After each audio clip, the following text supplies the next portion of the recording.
Facing one of the worst maps in years, Democrats in the Senate will likely need to run the table in November in order to simply keep the Senate at 50-50.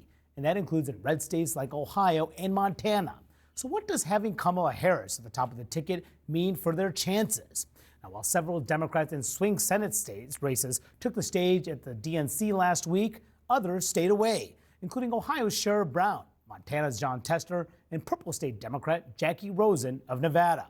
And on the final day of the DNC, Tester even told reporters in Montana that he did not plan to endorse a candidate for president at all. Now, in Chicago, I caught up with two top Senate Democrats, Majority Leader Chuck Schumer and the head of the Senate Democratic campaign arm, Gary Peters, to talk about what Harris means for their most difficult races. What does Kamala Harris do for red states like in Ohio and Montana? Look, the bottom line is we'll have a great Democratic program. She knows what average people think about. Look at the brilliance of putting forward this $25,000 break for first-time home buyers. 25 to 40-year-olds who are doing pretty well. But one of their biggest problems is they still rent, and while they can afford the monthly mortgage payment, they can't afford the down payment. This is manna from heaven. Sherrod Brown will campaign on that. Jon Tester. Tester hasn't even endorsed her yet. He's going to talk about issues that they both care about. You don't think it's a mistake that he hasn't endorsed her? I leave it to Jon Tester. He's going to win. He knows Montana better than anybody else. Jon Tester has not endorsed Kamala Harris. Is that a mistake? He knows how to run his race. He knows what's best for Montana. You know, I'm going to let him make decisions on all the stuff that he does, whether it's endorsements or on issues. He's there representing the people of Montana. So, I mean, you have at least three of your Democratic incumbents, vulnerable members, who are not here. I mean, you have Tester, Brown, Jackie Rosen. Is that a good idea to keep their distance from the top of the ticket? Wouldn't take it as that. They just believe that they should be in their state campaigning. But do you think like someone like Jackie Rosen should be campaigning with Kamala Harris in Nevada? We'll see what she does. I expect she will. But I suppose you wouldn't want Kamala Harris stumping with Jon Tester and with Sherrod Brown. That's going to be up to them to decide whether or not how they want to the campaign. But again, you know, in some of the tougher states, Montana, Ohio, these with both Jon Tester and Sherrod Brown, they've already proven that they can win in a tough state. And they are authentic. People know them. They're good at retail politics, and they're running against flawed Republicans.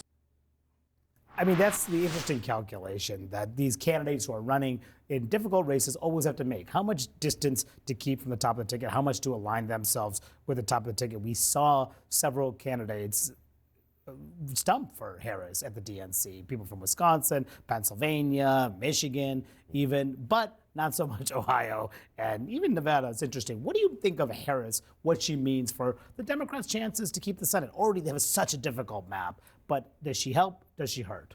Yeah, it's an absolutely difficult map, and they've known this for several years.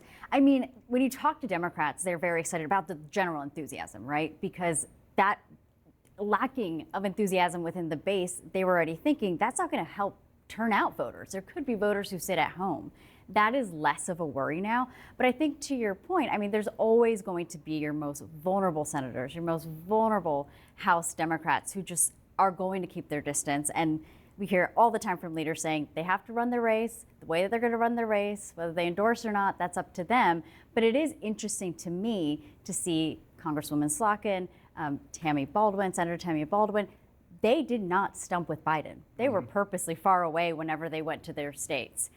Not only have they stumped with Harris already, but they were on the convention stage. Yeah. So that, to me, is a shift where some of those still vulnerable seats, those members and senators representing those vulnerable districts and states, are now embracing Harris a little bit more. Yeah, and split ticket voting, though, doesn't really happen anymore in the Trump era. Only one time out of 69 races has a candidate from an opposing party won a race that the presidential candidate from that opposite party carried. That's a challenge for people like Tester and Brown in Ohio and in Montana.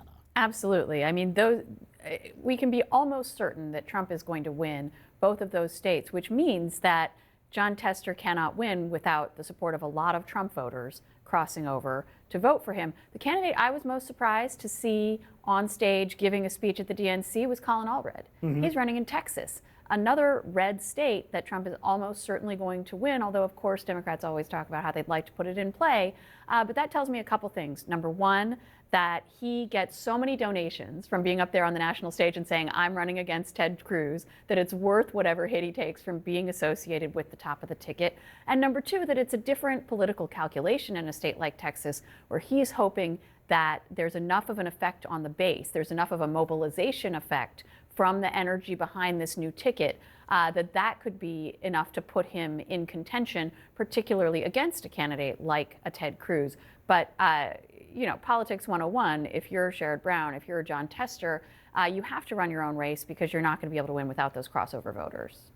I would just add that the Kamala Harris campaign could care less whether it gets an endorsement from Jon Tester or any of these. And I don't mean that as a dismissal. I mean, I spoke to somebody yesterday about this. Like, they just want people to win. Yeah. So if that, which is also different than Trump. Trump wants loyalty. Yeah. The Democrats have a completely different view of this. They don't care. Yeah, Like, the most important thing from their perspective is go out there and win, and give her, if she wins as well, give her majorities in Congress. Yeah. And one question is what will give them majorities in Congress? The issue of abortion. We know that abortion referendums are on a number of ballots in some key states. That includes Montana. That includes Florida. It's a reach state for Democrats to pick up. Maryland is a state that Democrats are trying to defend. They're also trying to defend Arizona and Nevada, all with abortion access issues on the ballot in November. So I asked the Democratic leaders about that and about just the larger challenges in facing a daunting map to keep the majority.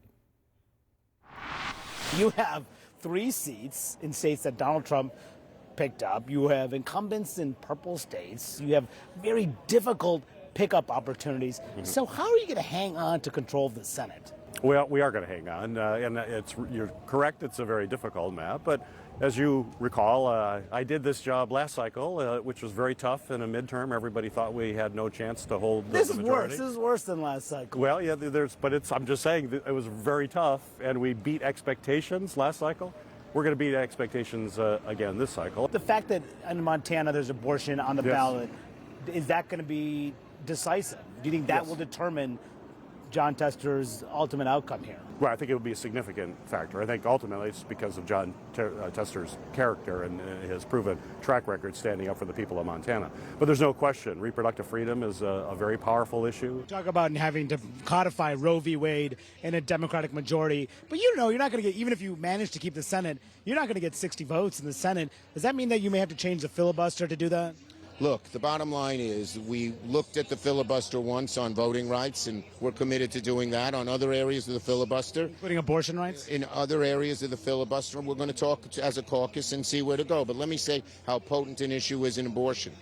Jackie Rosen in the Cook poll, it's overwhelming. It's a little too optimistic, was up 18 points. What was the number one reason in my judgment? She's been advertising about abortion since June. And the Republicans are getting clobbered. They have no answer. And to be against IVF, give me a break. I have a grandchild who was born through IVF.